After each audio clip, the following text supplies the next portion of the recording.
The trucks arrived before sunrise, but no one told the German prisoners where they were going.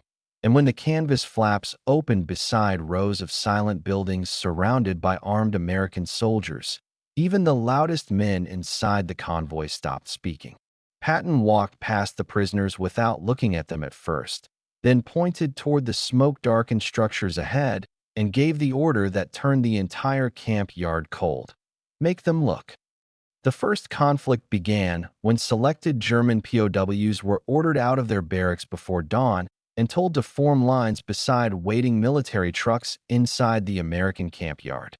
No explanation was given, and the prisoners immediately began arguing among themselves about whether they were being transferred, punished, or separated for interrogation.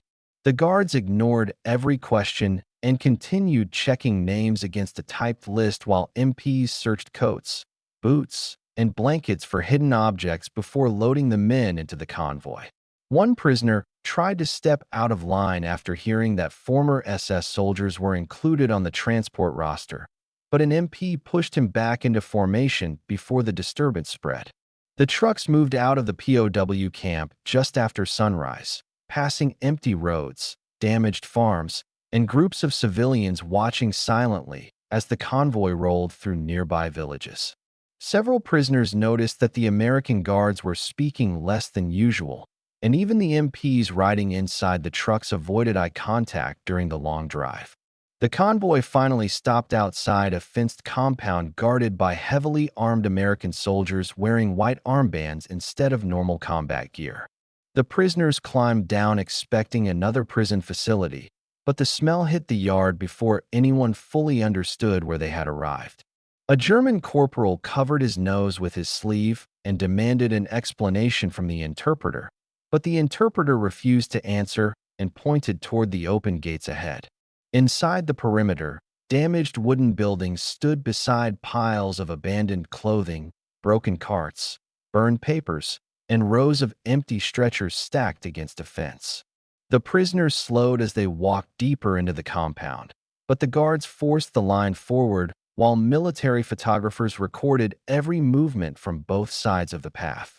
One prisoner claimed the camp had already been evacuated before the Americans arrived, but another stopped speaking entirely after seeing workers carrying bodies wrapped in rough blankets toward shallow burial trenches. Patton arrived in a jeep near the central yard and stepped out without greeting the prisoners, then ordered the entire line halted beside one of the long barracks buildings where the doors remained wide open. The men standing closest to the entrance looked inside first, and the silence that followed spread backward through the line faster than any shouted command. Subscribe for more forgotten German POW stories like this one. The escalation began when the prisoners were ordered to walk through the camp in smaller groups, so every man could see the interiors of the barracks directly. Several prisoners tried to turn their heads away as they passed the first building, but the guards stopped the line and forced them to face the rows of wooden bunks packed tightly against each other. The air inside the barracks was thick with rot, ash, and sickness, and American medics moved through the rooms carrying buckets, blankets, and medical supplies while recording numbers on clipboards. One German prisoner claimed the scenes were staged for propaganda, but the statement collapsed when a surviving inmate inside the building grabbed his sleeve and shouted at him in broken German. The survivor pointed toward a rear room filled with discarded shoes and demanded to know whether the prisoners still believed nobody had known what happened inside camps like this. The guards pulled the survivor away before a fight started, but the accusation remained hanging over the entire column as the prisoners were marched toward the medical tents. Outside the treatment area, several liberated inmates sat wrapped in blankets while American doctors examined wounds, infections, and starvation injuries under direct sunlight. The German POWs were ordered to carry crates of medicine, water containers, and stretchers from supply trucks into the treatment section, while military photographers continued documenting the work. One SS prisoner refused to lift a stretcher and said he had never served near concentration camps during the war, but Patton heard the refusal from across the yard and walked directly toward him. Without raising his voice, Patton ordered the prisoner to pick up the stretcher or return to the trucks in handcuffs under armed guard. The prisoner finally lifted the stretcher after several seconds of silence, but the argument had already spread through the work details and divided the prisoners between men who cooperated and men who insisted they were being humiliated publicly. The escalation worsened when American officers opened one of the storage buildings and revealed piles of prisoner uniforms, identity papers, glasses, and personal belongings stacked floor to ceiling. Several POWs stopped walking completely after seeing the room because the scale of the camp could no longer be dismissed as battlefield rumor or temporary wartime detention. By late afternoon, the prisoners were no longer arguing about where they had been taken, but about how much ordinary German soldiers had truly known before capture. The major consequence began when Patton ordered the German prisoners divided into work crews responsible for clearing sections of the camp under direct American supervision. The first crews carried medical supplies, but the second crews were assigned to burial details outside the perimeter fence where temporary graves had been marked by wooden stakes. The prisoners immediately realized the visit was not ending with observation alone, and several men demanded to speak with camp officers before continuing the assignment. An SS lieutenant argued that prisoners of war could not legally be forced to perform burial work unrelated to military operations, but the American captain supervising the crews answered by opening the rear doors of a transport truck filled with wrapped bodies awaiting identification. The lieutenant stopped speaking as two medics unloaded the stretchers directly beside him. The work details moved toward the burial area under armed guard, while photographers recorded the crews lowering bodies into marked graves one row at a time. Several prisoners became physically sick during the work, forcing medics to pull men out of the line and replace them with others from reserve groups waiting near the trucks. The consequence spread deeper when liberated inmates began identifying certain SS insignia among the German POWs and shouting accusations from behind the security fences. American guards had to separate the survivors from the burial crews twice after rocks and debris were thrown across the perimeter. One German prisoner attempted to remove his insignia entirely before returning to the work line, but an MP discovered the hidden patches inside his coat and marched him back through the compound in front of the others. Patton ordered the insignia nailed publicly onto a board near the gate so every arriving work crew could see what had been confiscated. The burial work continued into the evening until the prisoners understood they would not leave after a single tour through the barracks.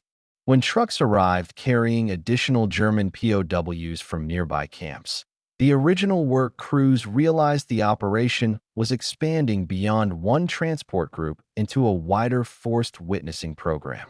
The consequence was no longer personal shame or argument, but the destruction of the belief that the camps could be dismissed as enemy invention after direct exposure. The reversal came the next morning when one of the liberated prisoners approached the German work crews carrying a metal soup container instead of shouting accusations at them. The man moved slowly through the burial area offering water and food to exhausted prisoners who had worked through the previous evening under armed guard. Several German POWs refused the food at first, expecting insults or retaliation, but the former inmate continued offering cups without speaking. Patton arrived during the distribution and stopped beside the work crews while the liberated prisoner handed water to a German corporal whose hands were shaking from exhaustion. The entire yard fell silent because the scene reversed the tension from the previous day. The survivors were now feeding the prisoners forced to witness the camp. One SS officer accused the Americans of staging compassion for photographers, but the liberated prisoner heard the accusation and walked directly toward him holding the empty water container. Instead of shouting, the man pointed toward the barracks behind them and asked the officer whether the dead inside those buildings had also been staged. The officer failed to answer before the prisoner turned away and returned to the burial crews without waiting for a response. That moment spread through the compound faster than any command because the confrontation no longer depended on American orders or armed guards. Patton used the silence to order every work crew assembled near the central yard where surviving camp inmates stood watching from behind medical tents. He pointed toward the damaged barracks, the burial trenches, the storage buildings, and the survivors gathered under blankets, then gave the sentence that stopped the remaining arguments completely. "Look at what you've done." The interpreter repeated the words in German, while photographers captured the entire formation standing motionless under direct sunlight. The reversal changed the prisoners more than the forced labor had, because for the first time the accusation came with witnesses standing alive in front of them instead of evidence hidden inside buildings. By sunset, even prisoners who still denied involvement had stopped claiming the camps themselves were inventions. The final irreversible event began when the German POWs were ordered to sign written statements confirming what they had personally seen inside the camp. The documents included descriptions of the barracks, burial work, medical tents, confiscated belongings, and surviving inmates encountered during the operation. Several SS prisoners refused to sign at first, arguing the statements would be used as admissions of guilt regardless of personal responsibility. Patton answered by ordering those prisoners separated from the returning convoy and placed under independent military investigation until their identities and wartime records could be reviewed. The remaining prisoners watched the removals in silence because they understood the visit had moved beyond temporary punishment into permanent documentation. American officers photographed each signed statement beside the prisoner responsible for it before loading the work crews back into the transport trucks. On the return drive, the convoy passed German civilians repairing damaged roads near nearby villages, and several prisoners noticed civilians staring at the trucks without waving or speaking. Back inside the POW camp, the returning prisoners were processed separately from the main compound, while guards collected confiscated insignia, notebooks, and hidden papers discovered during the operation. A German corporal attempted to burn his SS identification card inside the washroom stove before evening count, but another prisoner reported him to the guards before the fire fully destroyed the document.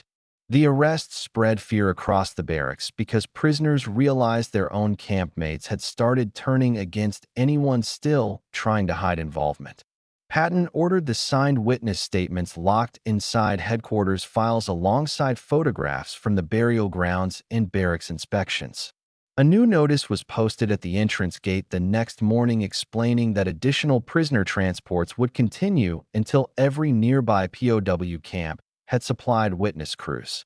The operation no longer depended on shock alone because it had created permanent records, divided the prisoners internally, and attached names directly to what they had seen.